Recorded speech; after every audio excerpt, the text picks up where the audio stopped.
اعوذ باللہ من الشیطان الرجیم۔ پناہ مانگتی ہوں میں اللہ کی شیطان مردود سے۔ بسم اللہ الرحمن الرحیم۔ شروع اللہ کے نام سے جو بڑا مہربان اور نہایت رحم کرنے والا ہے۔ السلام علیکم ورحمۃ اللہ وبرکاتہ۔ رجب المرجب کی فضیلت۔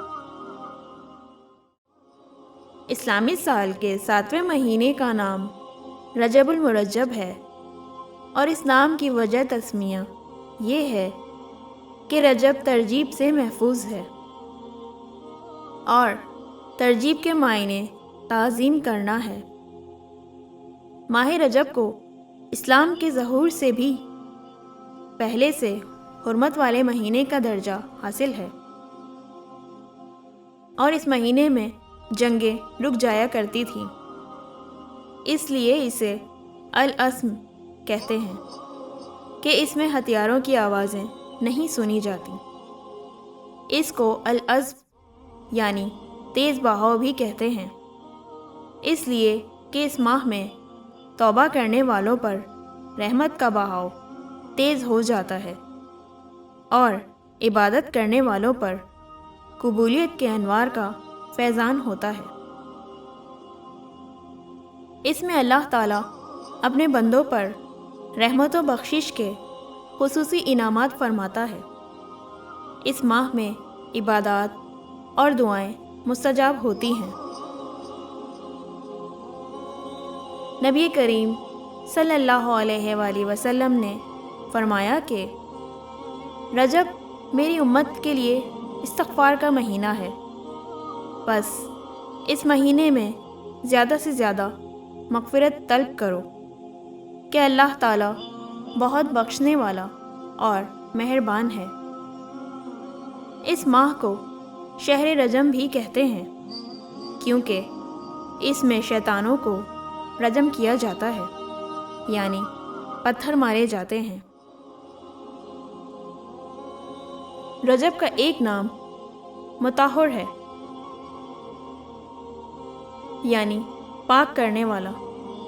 رجب کو پاک کرنے والا اس لیے کہتے ہیں کہ یہ روزے داروں کے گناہوں اور تمام برائیوں کو پاک و صاف کر دیتا ہے۔ اس ماہ میں دعائیں خوب قبول ہوتی ہیں۔ احادیث مبارکہ میں آتا ہے، حضرت ابو بکر رضی اللہ تعالیٰ عنہ سے روایت ہے کہ نبی کریم صلی اللہ علیہ وآلہ وسلم نے فرمایا، زمانہ پلٹ کر اسی حالت پر آ گیا ہے جس پر اس دن تھا جب اللہ تعالیٰ نے آسمانوں اور زمین کی تخلیق فرمائی تھی۔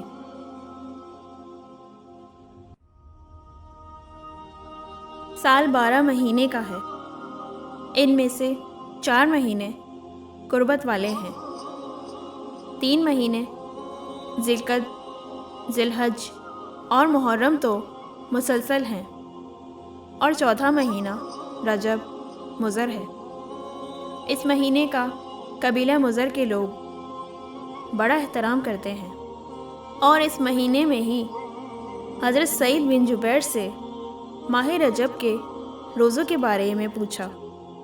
انہوں نے کہا، میں نے حضرت ابن عباس رضی اللہ تعالیٰ عنہ کو یہ بیان کرتے سنا ہے کہ رسول اللہ صلی اللہ علیہ وآلہ وسلم جب روزے رکھتے تھے تو ہم یہ کہتے کہ اب آپ روزے نہیں چھوڑیں گے، اور جب آپ روزے چھوڑتے تو ہم یہ کہتے کہ اب آپ روزے نہیں رکھیں گے۔ تو طبرانی میں حضرت ابو ہریرہ رضی اللہ تعالیٰ عنہ سے روایت ہے کہ رسول اللہ صلی اللہ علیہ وآلہ وسلم نے رمضان المبارک کے علاوہ کسی ماہ کے روزے پورے نہیں رکھے سوائے رجب اور شعبان کے۔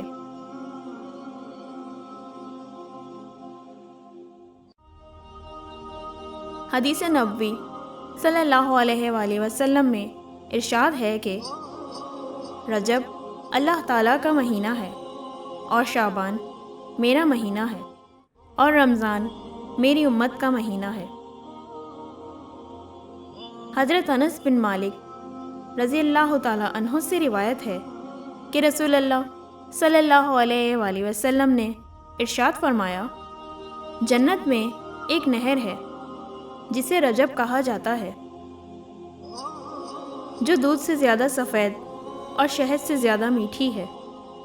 تو جو کوئی رجب کا ایک روزہ رکھے تو اللہ عز و جل اسے اس نہر سے سیراب کرے گا۔ رجب المرجب بیج بونے کا، شعبان المعظم آب پاشی یعنی پانی دینے کا، اور رمضان المبارک فصل کاٹنے کا مہینہ ہے۔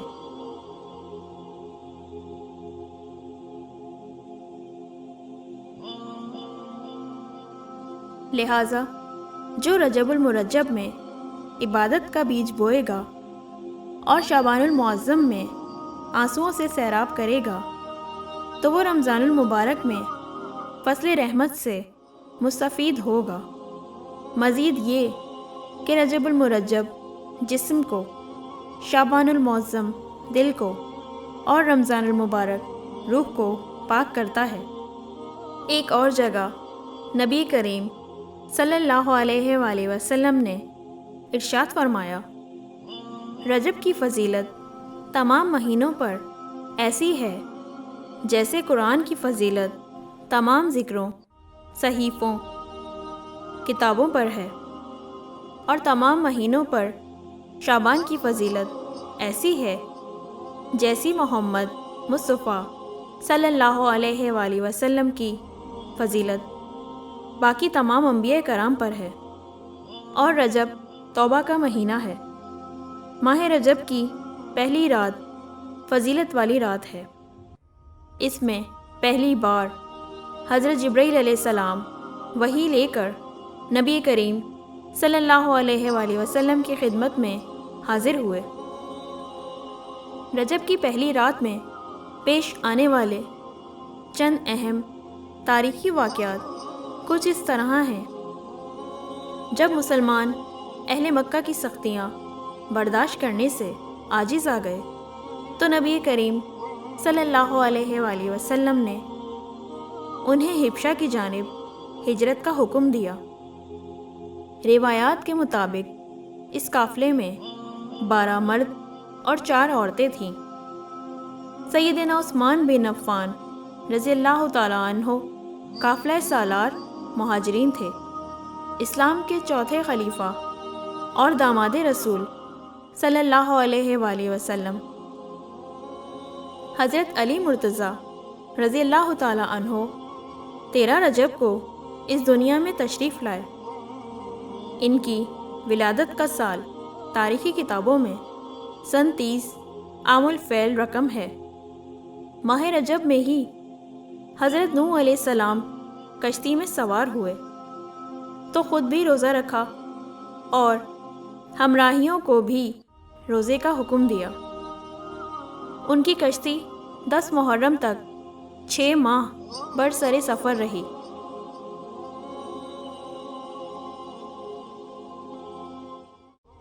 رسول اللہ صلی اللہ علیہ وآلہ وسلم نے فرمایا، رجب ہوا کی مانند ہے، شعبان بادل کی مانند، اور رمضان بارش کی مانند ہے۔ حضرت شیخ عبد القادر جیلانی اپنی تصنیف میں فرماتے ہیں کہ ایک بار رجب کا چاند دیکھ کر حضرت عثمان رضی اللہ تعالیٰ عنہ نے جمعے کے دن ممبر پر چڑھ کر فرمایا، کان کھول کر سن لو، یہ اللہ کا مہینہ ہے اور زکوٰۃ ادا کرنے کا مہینہ ہے۔ اگر کسی پر قرض ہو تو اپنا قرض ادا کرتے، اور جو کچھ مال باقی ہے اس کی زکوٰۃ ادا کرتے ہیں۔